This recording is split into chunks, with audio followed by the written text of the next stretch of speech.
I know that we get 500 landlords every single month, on average, over the year. I'm going to be showing you how you can evolve your agency. It really is time to change. And, with ROPA, white paper, losing Section 21, all those different things. So I'm going to give you a big list of things that you need to be doing in your agency.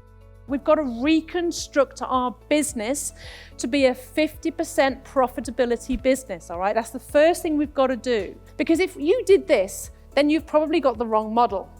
Did you, when you first decided you were going to run a business, you went out and looked at what everyone else was doing, and then you did that, but slightly different? Raise your hand if you did that. I have to put my hand up because I did that. Right, if you did that, then you're probably going to have a 10, 11, or 12% profitability model, because that's what everybody else has. If you want 50%, you've got to do something different. All right, so the first thing you need to do is reconstruct your charges. We've got to look at what we charge for everything that we do. That's how Barry got to 50%, isn't it, Barry? So he had a spreadsheet. This is what I do. This is how much time it takes. This is how much it costs. What do I charge for it? Double that.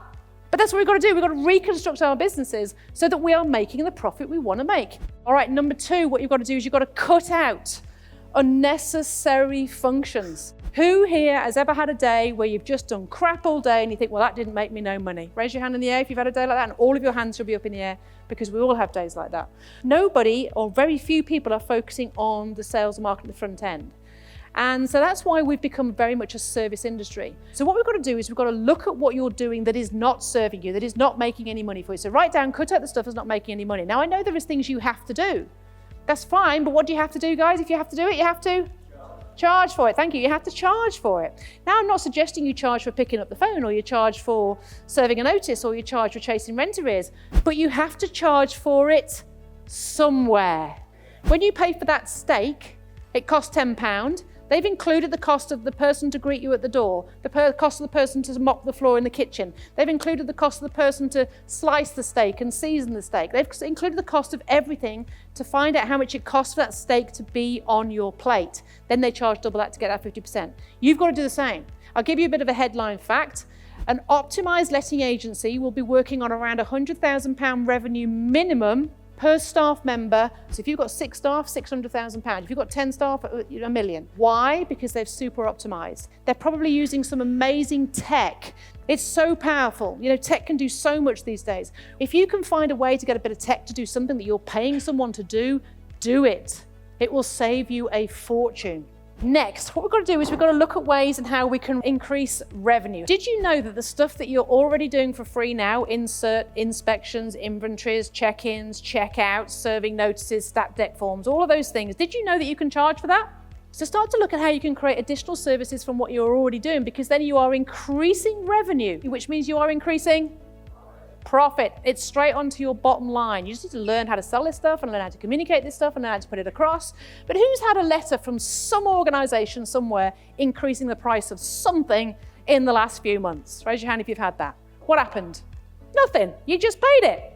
Yeah, the whole cost of living's gone up 10%. What have we gone? Oh no, we can't charge for inspection. You've got to find ways to increase revenue in your business and then do that and make it happen. It's so important to do that. Next, additional services. We've identified over 16 different ways, different things that you can add to your letting agency that you can start to charge money for. And you've got to pick out what that is. Whether it's buy-to-let advisory services, doing sales, financial services, maintenance, refurbishments, makeovers, property dressing, marketing services, whatever it is that you're going to do. There's 16 different ways.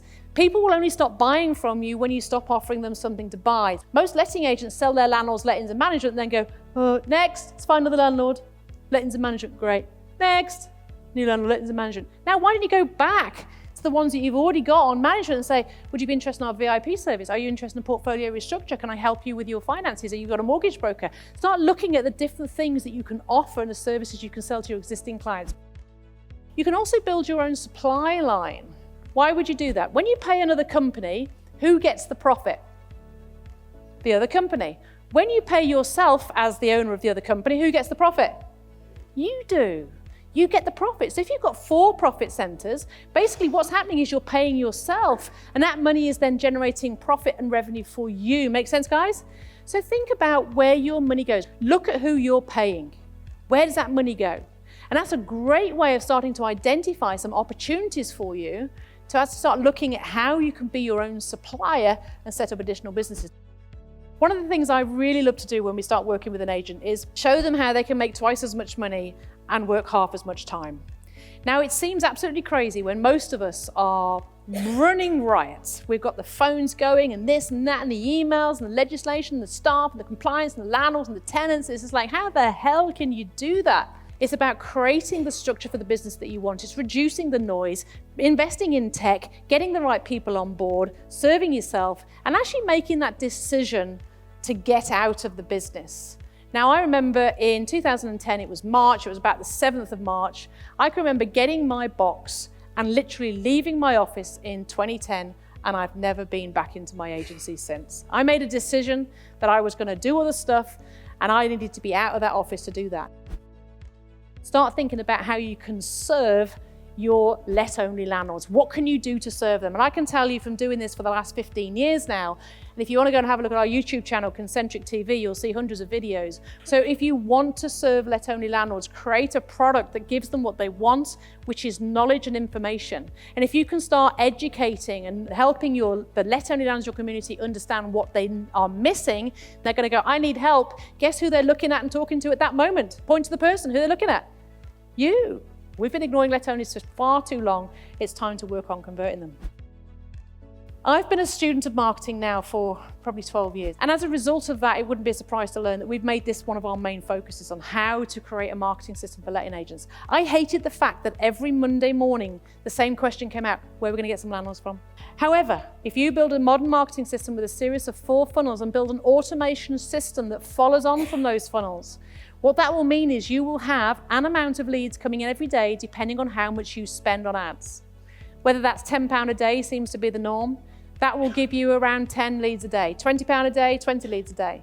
All right, so you get to decide how many leads you want. So what most people do is they start off with a low budget, build confidence, and then increase it, and then they increase it. That's what an automated marketing system is. It just runs consistently every single day. Because it goes up when we do a webinar, slightly down when we don't do a webinar, but over the year, 500 leads every single month. Now, what could you do with 500 leads, guys? Give me a hand signal. What would you do with them? You'd phone them. What else could you do with them? Email them. But you can invite them to things, you can chat to them, you can get to know them, you can nurture them, etc., and you can convert them into business. Next, we've got to reconstruct your agency for leanness. The world has changed. So number one, I think you need to do is to remove the tenant calls out of your office at the moment. So if you've still got the phone ringing with hundreds of tenants going, can I view this house? You've actually got an outdated system. So there is things that you can do to actually remove the tenant calls out of your office so that they never ring you. All you get is an application for the property. You outsource tasks to things like VAs so that your team can be highly tuned experts. Build A players, really important. The recruitment market has changed and we need to evolve and adapt what we do. You need to create a process where they are applying to you and telling you why you should employ them. So that they come to you going, oh my God, I've looked at your website, I've read all your stuff, you guys are amazing, I really want to work for you. I never read a CV, create an automated process. The more you can automate and process your business, the less you have to do. I can tell you now, we've recruited, in our business alone, we've recruited about 12 people this year, and we have found some phenomenal humans on Indeed using this process. So think about how you can really start to reconstruct that, build your virtual team, hire the best. And I love this one as well, know the battlefield. And this was a talk I actually saw in America. This guy called Mark Joyner. He's basically saying the world is changing, marketing is changing, everything that we do is changing. But most business owners don't know what's happening. So we've got to learn about our industry. We've also got to learn about marketing. We've also got to learn about business. We've also got to learn about how we can be better. There's a saying that says you are the average of the 5 people you surround yourself. Raise your hand if you've heard this saying, by the way. So who are you listening to? We've got to keep changing, we've got to keep reviewing, and my job over the next couple of days is to show you how.